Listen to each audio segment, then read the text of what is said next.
የኔ ውድ በለው አምሮባታል ደግሞ ዛሬ ማለት ነው። ካለባበስ ከነምን አምድ ደህና ነሽ? እስኪ ቁጭ በለው ምንድን ነው ይሄን ያህል ማማር ቤተሰብ አማረብኝ።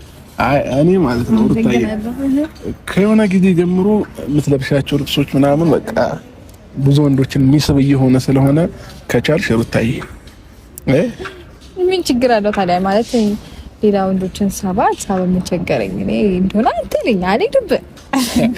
ወንድ ነሽ እንጂ አይ እኔ ወንድ አይደለሁ ሴት ነኝ ግን አልሄድም። ግን አውሮባታል ቤተሰቦቼ። አመሰግናለሁ። ሰላም ፋሚሊ እንዴት ናችሁ? ደህና ናችሁ? እኔ በጣም ደህና ነኝ እግዚአብሔር ይመስገን። እንግዲህ ዛሬ እኔ ላዝናናሽ ተብዬ ተጠርቻለሁ እና በቦታውም ተገኝቻለሁ። ወደ ሆቴል ለመዝናናት ከወጣን ትንሽ ቆያ። ትንሽ ቆየ። ስለዚህ ዛሬ በደንብ አድርገን ፊክስ አድርገን እናዝናናሻለን ማለት ነው። የኔ ወጥ አመሰግናለሁ። ከኔ ጋር መዝናናት ግን በጣም ትወጃለሽ። ለምንድን ነው? ቆይ ሚስት ከባሏ ጋር ያልተዝናናሽ ከማን ጋር ትዝናናለች? አይ ሞር በቃ ቀን በቀን አብረን ብንወጣ ምናምን ደስ ይልሻል? አይ እኔ ቀን በቀን አይደለም ነገር እና ታዲያ ቀን በቀን ሳይሆን ግን በሳምንት አንዴ አይከፋም። እሺ በዚህ አጋጣሚ ማለት ነው ባል ያላችሁ ሚስቶች ያው እንዳቅማችሁ ሁሉም እንዳቆሙ ነው የሚኖረው። በእርግጥ እንዳቅማችሁ ባላችሁን በሳምንት አንዴ የሆነ ቦታ ይዘኸኝ ውጣ ብላችሁ ግዴታ ማስገደድ አለባችሁ እያለች ነው ሩት አለች። እኔ አላልኩም። ኧረ እኔ ግዴታ ነው አላልኩም። እና ታዲያ አታጣለኝ። እኔ ግዴታ ነው አላልኩም፣ ግን ቢሆን ደስ ይላል ነው እንጂ እኔ መች ግዴታ ነው አልኩ ብያለሁ። እኔ አላልኩም። እኔ ውድ ዛሬ በጣም ነው ያማረብሽ። ይመር አመሰግናለሁ። ግን አታስኮርም። ጌታን ልብስሽ ደግሞ በጣም ያምራል። አመሰግናለሁ። እንዴት አላየሁትም? ቆይ የሆነ ነገር እንዳለ አስመስላ ነው አለባበሷ ዛሬ ለየት ብለሻል። ያው እንግዲህ አንዳንዴ ቆንጆ ለመሆን እንሞክራለን ነን እኮ ማለቴ ነኝ፣ ግን ያው ሞር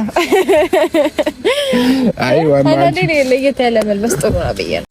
አሰላሙ አለይኩም ወራህመቱላሂ ወበረካቱ። ወደ የቻናሌ ቤተሰብ ሰላም እንዴት ናችሁ? ደህና ነኝ አልሐምዱሊላህ። ዛሬ እንግዲህ በትኩስ ነገር በአዲስ ነገር ብቅ ብያችኋለሁ ማለት ነው። ቤተሰብ እና ላይክ፣ ሼር፣ ሰብስክራይብ እያደረጋችሁ እኔንም እያበረታታችሁኝ ቪዲዮውን እስከ መጨረሻ ድረስ ተከታተሉኝ ማለት ነው። ዛሬ እንግዲህ አብርሽና ሩታ ከካሜራ ጀርባ ከጥላቻ ከክርክር ከሄርሜላ ከማን ማለት ነው ጀርባ ከሁሉም ጭቅጭቆች ጀርባ ያላቸው ላይፍ እንግዲህ ይሄን ይመስላል። እኔ ቪዲዮአቸውን አልጨመርኩም፣ ድምጻቸውን ነው የጨመርኩላችሁ ማለት ነው። እና ያው ዛሬ ትላንት ማታ ማለት ነው እራት አንድ ላይ እየበሉ በድብቅ የተቀረጸ ድምጽ ነበረ ማለት ነው። ምክንያቱም አብርሽና ሩታ እራት እየበሉ በድብቅ ከነሱ አጠገብ ተቀምጦ ሳያውቁ የተቀረጸ ነው ማለት ነው። እና እነሱ ከካሜራ ጀርባ እውነተኛ ላይፋቸው ምንም አይነት አዲስ ነገር፣ ምንም አይነት ጭቅጭቅ፣ ምንም አይነት ሶስተኛ አካል እያልገባበት ነው።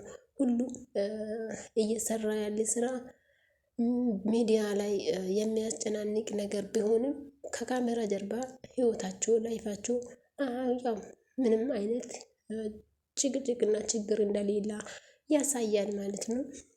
እኛም ደግሞ የምንፈልገው ያው የሉሉ እናትና አባት አንድ ላይ ሆኖ ደስታቸው ፍቅራቸውን ሁላቱም ተስማምቶ ተግባብቶ እንደሚኖሩ ነው።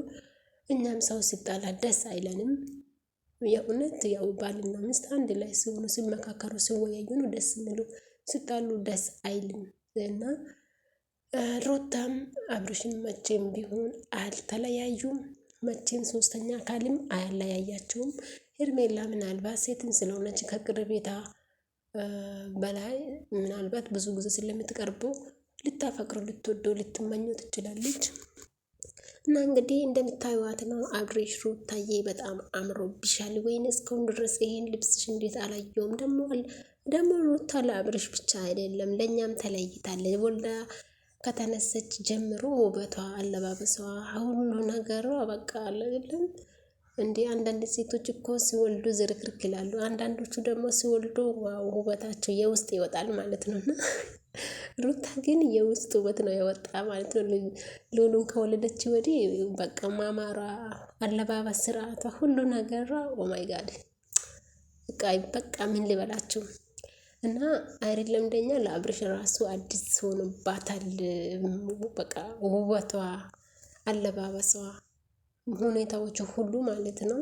እና እንግዲህ ሩታ ምንም ቢያምረኝ ምንም ውብ ቢሆን ለአንተ ነው፣ ከአንተ ውጭ እኔ የትም አልሄድም፣ ባሌ አንተ ነክ ብላለች።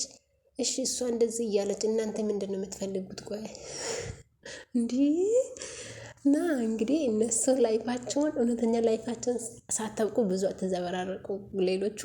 ሩታና አብርሽ እንግዲህ እኛ የምንፈልገው እንደዚህ ነው። እና ለምን ትደብቃላችሁ? ብዙ ሰው አንዳችሁን ስሰድ ደስ አይልም ታውቃላችሁ። እና ሰላም እኮ ሰላም ነው። ሰላም ለሁሉም ነገር መፍትሄ ነው። ደስታም ጭምር ነው። እና እንዴት አንድ ሰው ሰላም መሆኑን እኔ ያክል ይሸሽጋል? እና ይሁን ችግር የለም። እና እኛ የምንፈልገው እናንተ ብቻ ተስማምታችሁ እንደምትኖሩ ብቻ ነው። እና አብርሽም አንቺን አንድ ወንድ የሆነ ከኔ ይወስድሻል ብሎታል። አይ ማንም አይወስደኝም እኔ ያንተ ሚስት ነኝ ብላለች። እንግዲህ እና አለባበሱን እንዴት ነው የሚያምር! ደግሞ ሰሞኑን እያማረብሽ ነው እያላት ነበረ። እና አብርሽና ሩታ ተለያይቶ አይለያዩም፣ ተጣልቶም አይጣሉም። እራት አብሮ ምንድነው ሆቴል ላይ ተቃጥሮ እዛ የበሉ ሆቴል ደግሞ የሁሉም ሁለገባ ነው ታውቃላችሁ። እና አብርሽና ሩታ አንድ ላይ እየበሉ እየጠጡ ያያችሁ በአይኑ ያያችሁ ሰው አለ። ደስ ይላል። አያችሁ ሲባል ሰላይ አይደለም። ያው ሰው የነሱን ደስታ የነሱ አንድነት አንድ መሆናቸውን ስለሚፈልግ እና እውነት በካሜራ የምናየው ነገር እውነት ስለሚመስለን ነው እንጂ ከካሜራ ጀርባ ያለውን እውነታ ደግሞ የሚያውቁ ልጆች እንደዚህ ካላስረዱን በስተቀር እኛ እንዴት አብርሽ እንደዚህ ያደርጋል እውነት ትዳር ጣዕሙ ምንድነው ምናምን እያለን ብዙ እናወራለን። እና ብዙ ከማውራት ትንሽ ለመቆጠብ እውነቱን የሚያውቅ ሰው ሲኖር ደግሞ በጣም ደስ ይላል ማለት ነውና ሩታና ሄርሜላ ተስማምቶ ተነጋግሮበት አብርሽ ጋራ ቪዲዮ እንድትሰራና ያው ለውጥን የሚጥላ የለም እሷ እንድትለወጥ ስለምትፈልግ ነው ሩታ። እና እንደዚህ ያውኑ ካልሰሩ ደግሞ ቪዲዮ እይታ አይኖርም ታውቃላችሁ። ስለዚህ ለሄርሜላ አስባበት ፈቅዳበት ነው እንጂ አብርሽና ሄርሜላ ምንም አይነት ሪሌሽን የላቸውም፣ ልኖራቸውም አይችልም። ሲቀጥል አንድ ወንድ እንዴት ከአንድ ወልዶ ወደ አንድ ይሄዳል ብላችሁ ታስባላችሁ? ይሄ ኖርማል ጓደኝነት ነው። ምንም ነገር የላቸውም። ሩታና አብርሽ ከካሜራ ጀርባ ትክክለኛ ባልና ሚስት ያው ቤታቸው አንድ ላይ ነው የሚኖሩት። ሁሉም እየሰሩ ያሉን ስራዎቹ ለካሜራ ነው። ቤተሰብ ብዙ አታስቡ። በሰው ህይወት ውስጥም ብዙ አናዘበራርቅ፣ ጥሩም አይደለም። እውነት ሲወራ ደግሞ አይወድላቸውም። እውነቱን እያወቃችሁ ማሸሸግ ትወዳላችሁና አንዳንዳችሁ። ለማንኛውም እኔን ላይክ፣ ሼር፣ ሰብስክራይብ እያደረጋችሁ አበረታቱኝ። እኔ ደግሞ የሚያውቁ እውነት ነው የምነግራችሁ። ደስ ስላለኝ ነው ደስታው። እኛ በምንም መንገድ ሩታ ሴት ናትና ተከፍታ ተጎታ ማየት ነው ማንፈልገው። ሴት ልጅ ምንም ብትሆን ሴት ናት በቃ።